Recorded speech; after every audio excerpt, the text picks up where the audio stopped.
Bom, vamos falar agora sobre as proteínas. No geral, as proteínas elas têm função estrutural. O que isso significa? Que elas dão forma aos seres, né? Às células, a várias estruturas nos seres vivos, né? Quando a gente pensa em proteína, todo mundo aí já associa uma dieta saudável, né? Rica em quê? Em leites, em carne, em ovos, certo? E as proteínas, a sua conformação, né, as suas moléculas, elas são formadas por átomos de carbono, hidrogênio, oxigênio e nitrogênio, tá? Todas as proteínas, elas são formadas por estruturas menores chamadas de aminoácidos. Então aqui tem um esqueminha mostrando como que é uma ideia, né, de como que é uma proteína. Cada bolinha dessa constitui um aminoácido diferente. Então os aminoácidos vão sendo ligados um ao outro e assim são ligações de milhares de aminoácidos, né, para formar uma única proteína. Entretanto, existe uma questão. Só existem 20 tipos de aminoácidos em todos os seres vivos, aqui pelo menos do planeta Terra, né? A gente não sabe se fora do planeta Terra pode ter alguma coisa diferente. Mas existem milhares de proteínas diferentes. Então, como que é possível apenas 20 tipos de aminoácidos formarem milhares de proteínas diferentes?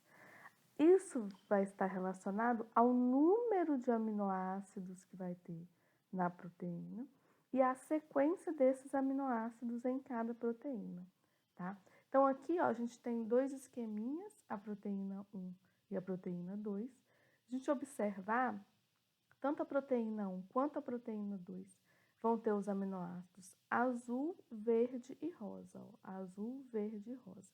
Mas a gente observa que na proteína 1 tem uma determinada sequência desses aminoácidos, tá? Azul, verde, rosa, verde, azul, verde. Na proteína 2 é azul, verde, rosa, verde. Então, todas as duas proteínas, elas têm o mesmo número de aminoácidos, né, que são 6 aminoácidos, e os mesmos tipos de aminoácidos, mas elas são diferentes porque a sequência desses aminoácidos é diferente.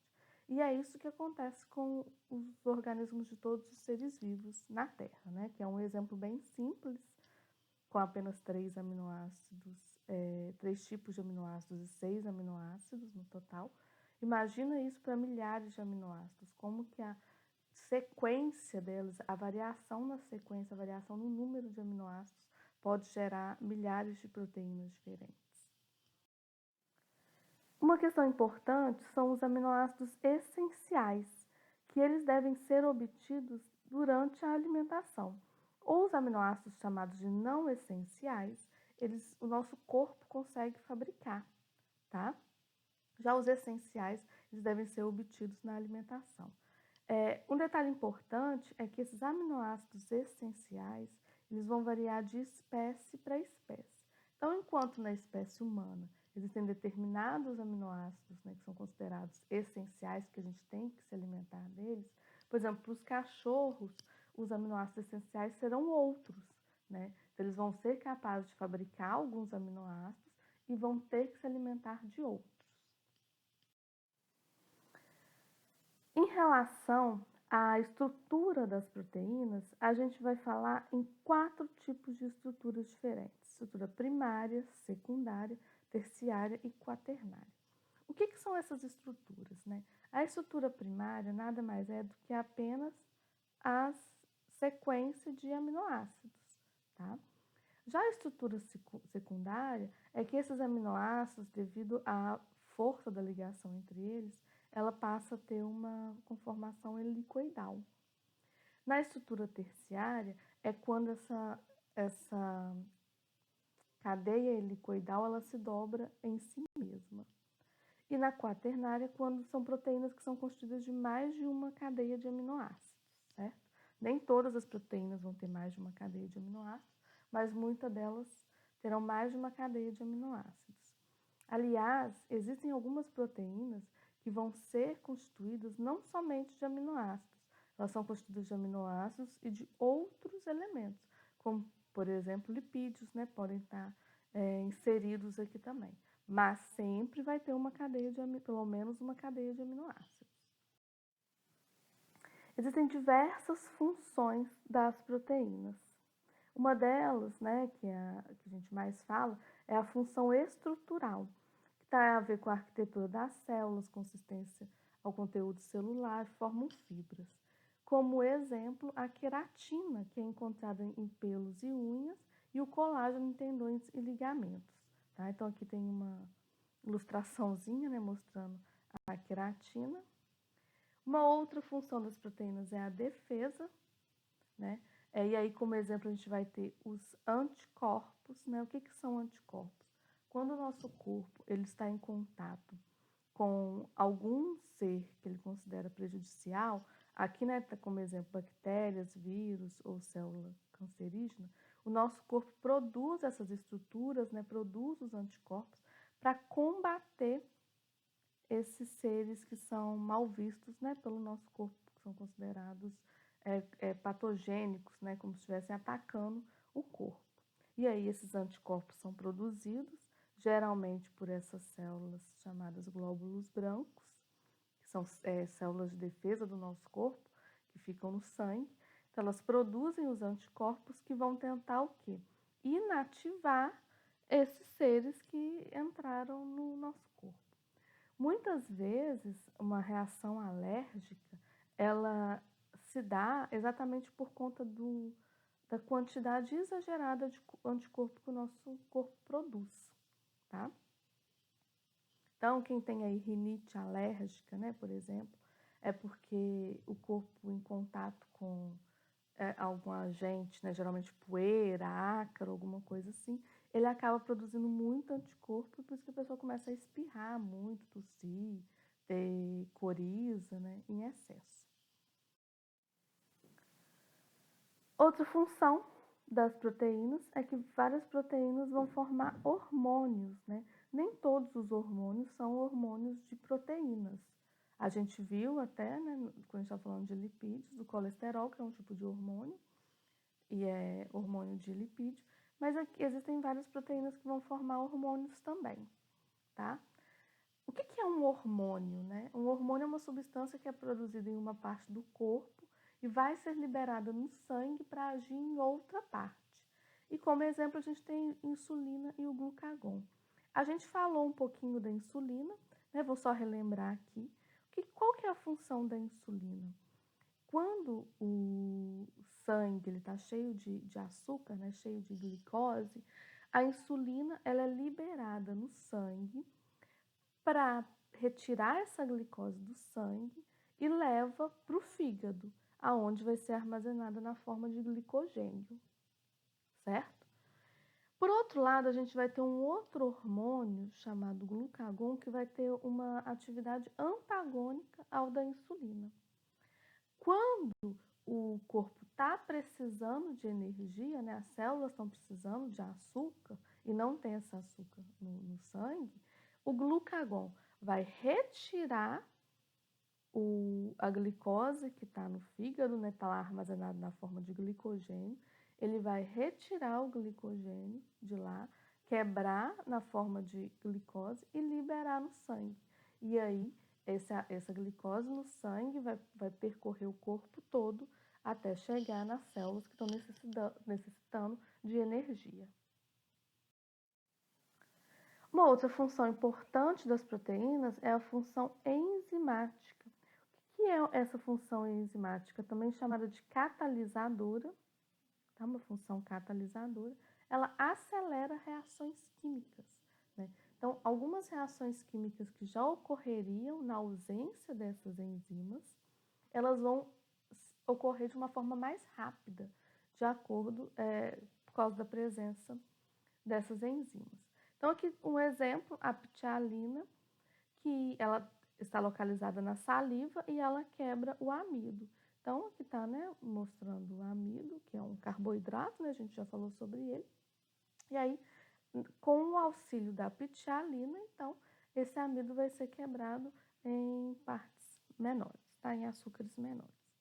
Aqui esse gráfico está mostrando como que ocorre, então, a reação de uma reação química sem a presença do catalisador, né, que é uma enzima, ou com a presença do catalisador, como exemplo, uma enzima. Por quê? O que acontece? A energia necessária para que ocorra a reação é menor na presença do catalisador, na presença das enzimas. Por isso que ela ocorre de forma mais rápida, aquela reação química ocorre de forma mais rápida. Uma questão importante é que as enzimas, elas são específicas, e a gente fala no modelo chave e fechadura. Como assim? Uma enzima só vai estar relacionada a uma determinada reação química, tá? Então, para cada tipo de reação química, a gente vai ter uma enzima diferente no nosso organismo. Aqui, né, um exemplo, né, mostrando, então aqui seria a enzima, ó, aqui o substrato. O que é o substrato? Substratos são as unidades, né, que vão participar da reação química. Neste exemplo, é como se fosse uma estrutura que vai se desintegrar em duas ao final do processo, tá? Mas existem também reações químicas do contrário, como se fossem duas partes, né, duas estruturas que vão se ligar a uma enzima e formar uma única estrutura ao final do processo, tá bom? Bom, então observem que a enzima, ela vai ter um lugarzinho dela, ó, que vai se encaixar perfeitamente naquele substrato, ou naqueles substratos, né? Então, por isso que fala que é um modelo de chave fechadura, ela tem que encaixar direitinho, tá? E aí, ao final da reação, aqui neste exemplo, saíram as duas partes, né? Que era o processo aqui dessa reação química. Importante, a enzima, ela sai intacta após a reação química. Então, essa enzima aqui, ela acelera o processo de reação química, mas ela não participa efetivamente da reação química, tá? Ela sai intacta, ela vai sair daqui e vai encontrar um outro substrato desse tipo para também ajudar a acelerar a reação química, certo? Desnaturação da proteína. O que é a desnaturação da proteína? Ela vai mudar a estrutura tridimensional das proteínas. Como uma enzima é uma proteína, né, um tipo de proteína, então isso também pode acontecer com as enzimas. Ocorre devido a vários fatores como pH e a temperatura. E um exemplo é o ovo, né? O ovo é constituído a clara do ovo, né, de muita proteína.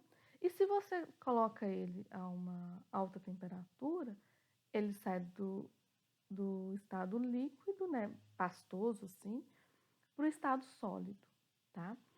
E se isso ocorre com as enzimas, né, elas deixam de conseguir ativar as reações químicas, porque ela vai mudar a sua conformação estrutural. Então, lá naquele modelo chave fechadura, ela passa a não encaixar direitinho no seu substrato, o substrato que ela deveria auxiliar né, aumentar, acelerar a reação química. E aí, por isso, existem vários fatores que vão interferir nas atividades das enzimas, né? E a gente vai falar um pouquinho desses fatores. O primeiro fator que a gente vai falar é a concentração do substrato. Então, aqui tem um gráfico mostrando, né, a concentração do substrato. Então, e a velocidade das reações químicas que estão ocorrendo. Então, se você vai aumentando o substrato, ou seja, se você vai aumentando as moléculas que vão participar da reação química, até um determinado ponto, a velocidade da reação vai aumentar também. Então, você está aumentando a quantidade de substrato e a velocidade, as reações vão ocorrer mais rapidamente. Por quê? Porque você tem mais substrato, então você vai ter mais reação química. Só que até chegar em um determinado momento. Porque depois desse momento, você não tem mais enzima o suficiente para auxiliar no aumento dessa velocidade de reação, né? Então, você vai aumentando o substrato até um determinado ponto, a velocidade das reações químicas aumenta. Depois daquele ponto, ela fica estável, continua numa mesma velocidade. Outro fator que interfere é a temperatura, né? O que acontece? A temperatura, ela acelera as partículas, né? Dos átomos, das moléculas, elas ficam mais agitadas. Então, quando você vai aumentando a temperatura, isso faz com que a velocidade da reação química também aumente. Só que só até um determinado ponto. E depois desse ponto, essa velocidade vai caindo. Por quê? Porque quando chega nessa determinada temperatura, né, que é a chamada temperatura ótima, é aonde vai ter a maior velocidade da reação química. Mas um pouquinho só que seja mais quente, essa velocidade vai caindo, vai caindo, vai caindo, porque as proteínas elas começam a desnaturar. Então as enzimas vão desnaturando e assim elas não conseguem auxiliar nesse processo da reação química, né? Para aumentar a velocidade da reação química. E o outro fator que a gente vai falar é o pH. Acontece a mesma coisa que acontece com a temperatura. Então, com o aumento de pH, a velocidade das reações químicas vão aumentando até um determinado ponto.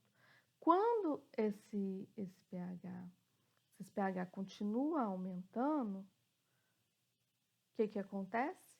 Vai diminuir a velocidade da reação química, também porque as enzimas vão desnaturar. Atenção que cada enzima vai ter um pH ótimo, vai ter um pH que é considerado pH ótimo, né, que é o melhor pH. Assim ocorre também para as temperaturas, né? Cada enzima vai funcionar a uma determinada temperatura. Melhor, né? Vai funcionar melhor a uma determinada temperatura. Então, esse valor aqui de pH ótimo ou o valor de temperatura ótima vai variar de enzima para enzima, de organismo para organismo e por aí vai.